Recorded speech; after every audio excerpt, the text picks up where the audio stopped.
नमस्कार, आप देख रहे हैं अमृत वर्षा न्यूज। आपका स्वागत है। बिहार की राजनीति उत्तर प्रदेश की राजनीति के साथ बेहद कनेक्टेड रहती है। जी हाँ, बिहार के मुख्यमंत्री नीतीश कुमार 2012 में जब उत्तर प्रदेश के विधानसभा चुनाव के बाद वहां सपा की बहुमत वाली सरकार आ गई और अखिलेश सिंह यादव वहां मुख्यमंत्री बन गए, तो उसके बाद बिहार में सीएम नीतीश कुमार मुख्यमंत्री थे। जदयू भाजपा की सरकार थी और बेहद बहुमत में सरकार थी, और नीतीश कुमार ने उसके बाद भाजपा को खुलेआम आंखें दिखानी आरंभ कर दी। नीतीश कुमार की पार्टी के जो सिपह सालार, जो वरिष्ठ मंत्री थे, उन्होंने भी भाजपा को जवाब देना शुरू कर दिया। नतीजा 2013 आते आते जदयू तथा भाजपा के बीच गठबंधन टूट गया। जो गठबंधन 1999 से चला आ रहा था, वह गठबंधन 2013 में टूट गया। 2014 में सीएम नीतीश कुमार राष्ट्रीय आम चुनावों में अकेले अपनी पार्टी को लेकर सभी सीटों पर बिहार के संसदीय चुनाव में उतर गए। 2 ही सीट में जीत हासिल हुई और 2015 आते आते सीएम नीतीश कुमार ने निर्णय लिया और वे राजद के साथ, जिस राजद तथा लालू यादव के खिलाफ को लेके उनकी राजनीति चमकी, वे मुख्यमंत्री की कुर्सी तक गए, वे सांसद बने, केंद्रीय मंत्री बने। लालू के विकल्प के तौर पे बिहार के राजनीति में वे मजबूती से स्थापित हुए।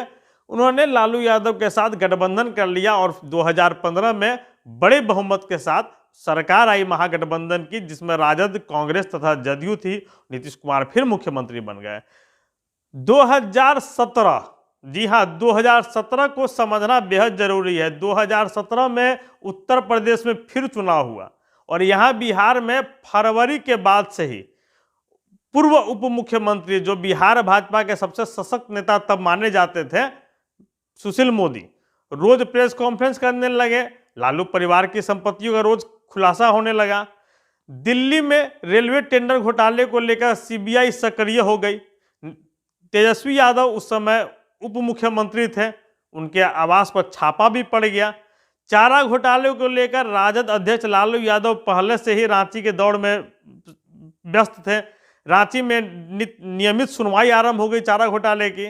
नतीजा, जब तेजस्वी यादव, जो नीतीश कुमार के कैबिनेट में उप मुख्यमंत्री थे, उनके आवास में, सरकारी आवास में जब छापेमारी हुई, तो उसके बाद नीतीश कुमार फिर राजद और कांग्रेस को टाटा बाय बाय करते हुए सीधे भाजपा से रातों रात गठबंधन कर लिया।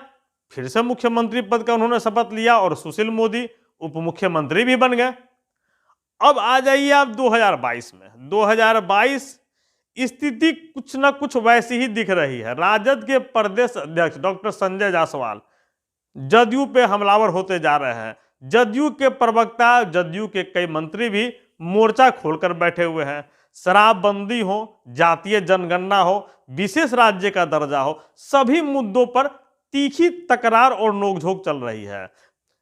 भाजपा के पास 74 विधायक हैं, 45 विधायक जदयू के पास भी है। जदयू के पास सीटें कम है, फिर भी जदयू हावी हो रही है। जो भाजपा के कई नेता, क्योंकि जो पहले जो भाजपा के नेता थे, वे नीतीश कुमार के सामने एक प्रकार से समर्पण कर चुके थे, तो उन्हें बहुत अंतर नहीं पड़ता था। लेकिन अभी जो भाजपा में जो नेता है, अभी जो भाजपा का केंद्रीय नेतृत्व है, अभी जो भाजपा का प्रदेश नेतृत्व है, उसे असर पड़ता है। उसे पल पल ऐसा महसूस होता है कि ज्यादा बड़ी पार्टी, ज्यादा संख्या में विधायक होने के बावजूद सत्ता पे उनका पूरी तरह से नियंत्रण नहीं है। जी हाँ, इसे लेकर रसाकसी तो चलती जा रही है। दूसरी तरफ आप देखेंगे, जगदानंद सिंह प्रदेश अध्यक्ष राजद खुले तौर पर नीतीश कुमार को न्योता देते हैं। भाई वीरेंद्र मुख्य प्रवक्ता, वरिष्ठ विधायक हैं, न्योता देते हैं। यहां तक कि कभी कभी लालू परिवार नेता प्रतिपक्ष तेजस्वी यादव, उनके बड़े भाई पूर्व स्वास्थ्य मंत्री तेज प्रताप यादव, मतलब ग्रीन झंडी सब दिखाते रहते हैं समय समय पर जदयू को और नीतीश कुमार को कि आप भाजपा को छोड़ के हमारे साथ चले आइए। अब उत्तर प्रदेश में चुनाव डिक्लेयर हो चुके हैं, चुनाव होने वाला है, 10 मार्च को रिजल्ट भी आ जाएगा। भाजपा के कई नेता, योगी सरकार में जो मंत्री रह चुके हैं, स्वामी प्रसाद मौर्य हैं, और भी लोग हैं जो चुनाव की रणभेरी बजने के बाद भाजपा को छोड़कर जा रहे हैं। यूपी में कहा नहीं जा सकता है कि योगी आदित्यनाथ की सरकार की वापसी होगी अथवा नहीं। लेकिन जो भी नतीजे आएंगे यूपी चुनाव के, उससे बिहार की राजनीति एकदम से प्रभावित होने जा रही है। अगर भाजपा की हार होती है तो सीएम नीतीश कुमार को देश के बारे में फिर सोचने की जरूरत पड़ जाएगी, क्योंकि यूपी में अगर भाजपा की हार होती है तो देश का जनमत कहीं ना कहीं भाजपा के खिलाफ नजर आने लगेगा। लेकिन अगर किसी प्रकार यूपी में वापस आ जाती है भाजपा की सरकार, तो ऐसी स्थिति में नीतीश कुमार और जदयू में नीतीश कुमार के जो रणनीतिकार हैं, उन्हें नए सिरे से सोचने की प्रक्रिया आरंभ करनी पड़ेगी कि भविष्य की राजनीतिक योजनाओं को किस प्रकार किस दिशा की ओर तय किया जाए।